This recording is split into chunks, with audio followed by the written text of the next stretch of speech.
di bawah umur terkait dengan pasal tersebut adalah kejahatan. Welcome to the channel Yakira. Gimana kabarnya? Tentu sehat semuanya ya. Nah, Laura, anaknya Nikita Mirzani ini ya kan sekarang kan kondisinya aman ya di rumah yang sudah disiapin lah, namanya rumah aman gitu. Tapi ini prosesnya untuk Padel nih ya. Kalau tidak datang lagi, apakah akan dijemput paksa? Ini tuh momen-momen yang kita tunggu, para ibu-ibu netizen semuanya pasti, aduh, kebayang kalau nanti Fadel tuh dijemput paksa, kalau mangkir ya. Tapi kalau Fadelnya nurut, ikutin prosedur ya, pasti dia baik-baik datang ke Polres Jakarta Selatan. Nah, seperti apa sih? Kita dengar aja langsung dari pengacaranya Nikita Mirzani nih, mengadakan konferensi nih, nanti persiapannya apa aja dan jawabannya gimana. Kalau ditanya Padel nanti kira-kira mangkir apa enggak ya? Dan jangan lupa komen. Dan juga nantinya ketika dia tetap nggak mau datang ke Polres untuk pemeriksaan, apakah bisa dijemput paksa, Pak? Kalau itu yang jawab harusnya dari pihak penyidik, ya. Secara prosedural yang tahu penyidik. Artinya walaupun saya tahu, tapi kan ini haknya daripada orang yang memanggil. Nah, panggilan ini dilakukan oleh penyidik di Polres Metro Jakarta Selatan. Dia punya aturannya tidak akan lari. Semuanya beraturan dari KUHP. Bagaimana proses memanggil seseorang. Jadi saya tidak berbicara dalam kasus ini, saya hanya berbicara apabila ada seseorang yang dipanggil terkait dengan sebuah untuk dimintai keterangan dia tidak hadir, dia bisa dikenain dugaan tindak pidana tersendiri, bisa menghalang-halangi proses dan sebagainya. Nah, ada aturan lagi menurut KUHP, apabila seseorang dipanggil tidak datang, itu dipanggil lagi satu kali. Apabila tidak, itu bisa dipanggil, diambil secara paksa. Itu dalam proses penyidikan. Proses penyelidikan beda lagi. Jadi semua biar dijelaskan oleh penyidik. Kalau saya jelaskan semua, sangat tidak baik, karena itu menjadi haknya penyidik, terutama Ibu Humas yang menyampaikan. Karena itu proses seseorang dipanggil, seseorang tidak datang, bagaimana proses selanjutnya, itu sebetulnya yang bisa menjelaskan adalah Humas dari Polres Metro Jakarta Selatan. Kondisinya lo sendiri saat ini seperti apa? Kalau dia sehat-sehat, tadi pagi nggak ada apa-apa, santai aja. Sehat-sehat. Udah mau bareng Niki atau masih? Kalau dalam kondisi dia itu yang jelas Niki masih ingin ada sebuah ketenangan terhadap anak ini. Jadi dia ingin yang terbaik buat anaknya, itu anaknya biar sementara dia tenang dulu lah dia. Nah, karena kan ini ada sesuatu kejadian yang luar biasa di mana tiba-tiba ada ibunya datang di depan apartemennya, terus dia sama-sama dengan kita ke kantor polisi, terus dilakukan visum. Biarlah dia tenang dulu sampai dia betul-betul memahami bahwa apa yang dilakukan saat ini adalah bagian dari ibunya, Nikita, untuk memberikan perlindungan dan mencarikan keadilan kepada Laura. Seperti itu. Ini Laura saat ini masih tetap didampingi oleh Komnas Perlindungan Anak sendiri atau bukan didampingi, di bawah pengawasan. Jadi diawasi biar lebih tenang. Kan di situ kan nanti ada yang bisa ngajak ngobrol. Tapi kalau sekarang dalam situasi dia tiba-tiba nanti dia marah lagi, kan nggak baik. Biar tenang dulu. Saya bilang sama dia, biar tenang dulu anakmu. Kan dia nggak kemana-mana juga. Kan kapan saja kamu bisa telepon. Untuk mengetahui keadaannya, Nikita kapan saja boleh menelpon, boleh bertanya. Karena itu Nikita yang meminta supaya anaknya sementara ada di bawah perlindungan sebuah dinas perempuan dan anak. Seperti itu. Untuk tadi abang sendiri kan menemani di saat dia visum kedua ya. Untuk kondisi psikologisnya sendiri seperti apa? Apa ada sedikit mental letdown atau dia marah juga? Nggak sempat nanya ke sana ya. Kalau saya lihat dia santai aja, dia jalan masuk nggak terus dipaksa masuk, nggak ada. Jadi kalau Anda yang biasa memahami tentang psikolog orang, kalau seseorang itu berontak marah itu tidak mungkin masuk. Ya, nah itu saya sampaikan begitu aja supaya Anda paham. Dia ada di luar, dia turun dari mobil, dia masuk dalam sebuah rumah sakit. Tidak dipaksa, tidak didorong, tidak ada. Dia jalan santai, tidak juga dipegangin tangannya. Artinya dia dalam keadaan bebas untuk masuk ke rumah sakit, bebas untuk melaksanakan proses ini. Tidak ada tekanan. Jadi kalau dia misalnya tidak mau, dia pasti berontak, dia pasti protes. Nyatanya tidak, nyatanya berjalan sebagaimana mestinya proses. Tidak, nyatanya berjalan sebagaimana mestinya proses. Tapi ada cerita nggak bang mungkin dari Niki terkait kondisi Laura yang misalnya sekarang udah tenang nih tapi di beberapa momen suka tiba-tiba nangis tenang lagi gitu-gitu ada nggak sih? Kalau sekarang ini ya sejak kejadian kemarin saya tidak melihat ada informasi-informasi lain selain dia lebih tenang.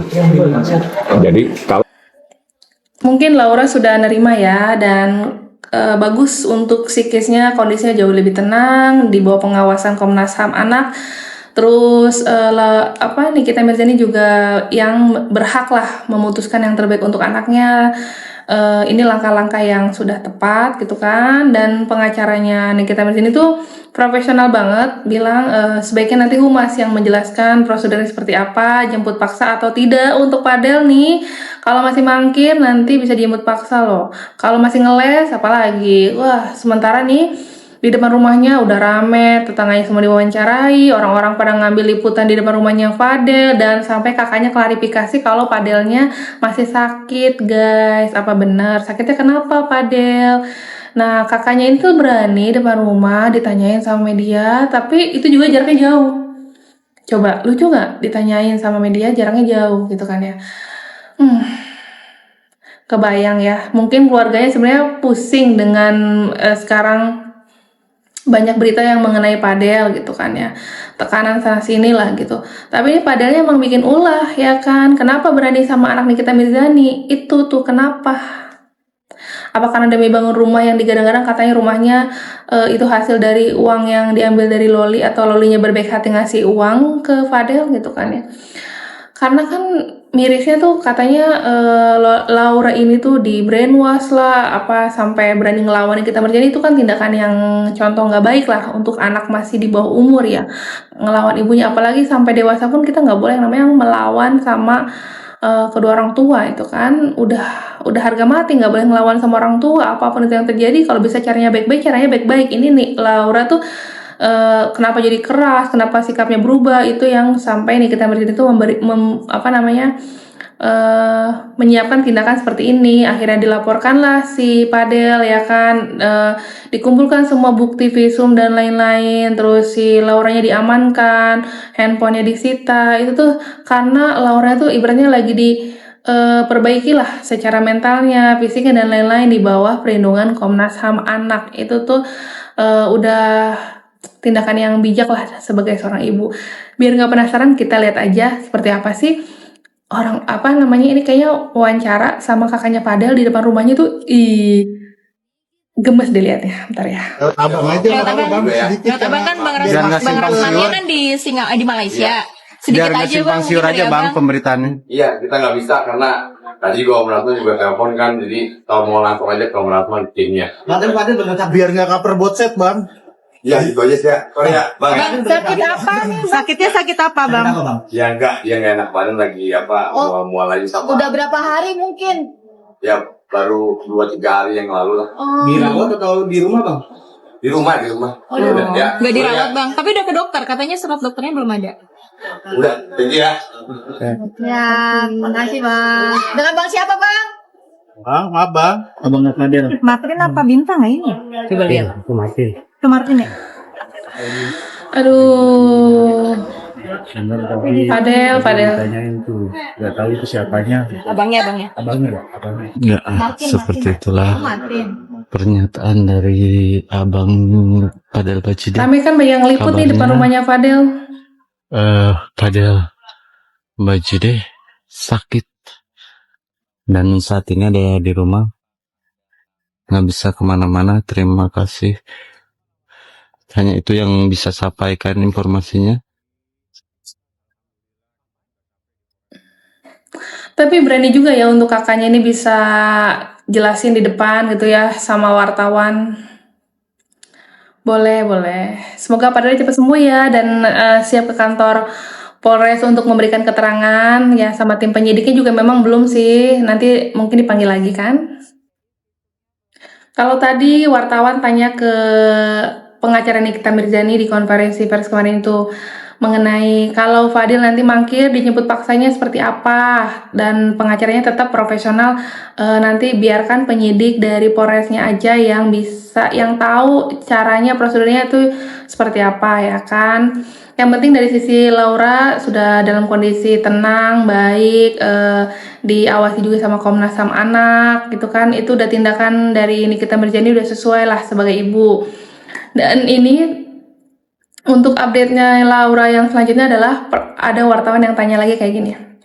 Kalau nanti Fadil bisa memberi keterangan atas dasar suka sama suka bagaimana ya kan. Walaupun dari sisi Laura ini tuh masih di bawah umur ya gitu kan ya. Usianya juga kan nggak beda jauh. Kalau Laura 16 tahun, Fadil baru 18-19 apa? Masih labil-labilnya lah itu. Jawabannya tuh agak-agak menggelitik atau gimana gitu. Karena ini tuh akhirnya terjawab nih. Ini pertanyaan yang mewakili kita semua. Kalau suka sama suka gimana nanti proses hukumannya. Nah, kita dengar langsung ya dari pengacaranya Nikita Mirzani dan jangan lupa komen. Dari jeratan pasal berlapis dengan dari suka sama suka nih, Bang. Kenapa? Dengan bagaimana sama suka Fadil nanti jika ingin berupaya bebas dari jeratan pasal berlapis dengan upaya atas dasar suka sama suka. Kalau tidur, bangun tidur itu cuci muka dulu, biar pertanahannya juga bagus dan mimpinya juga mimpi yang benar. Ini kejahatan, titik.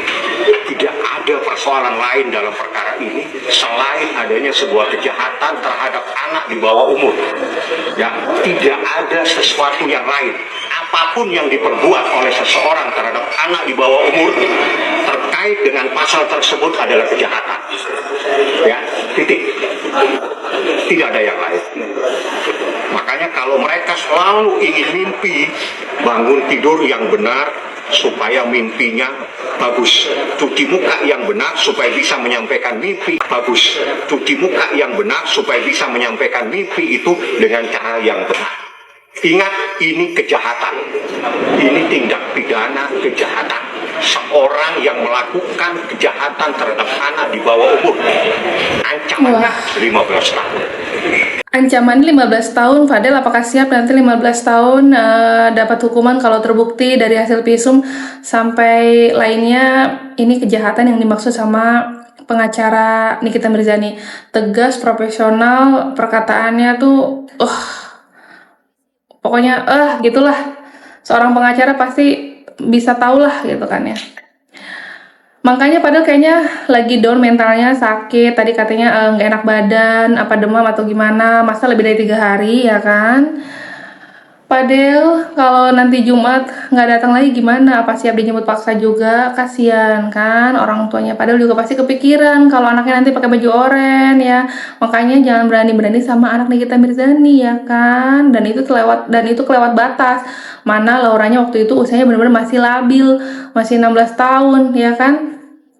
Belum waktunya lah ngelakuin hubungan kayak gitu, dewasa banget.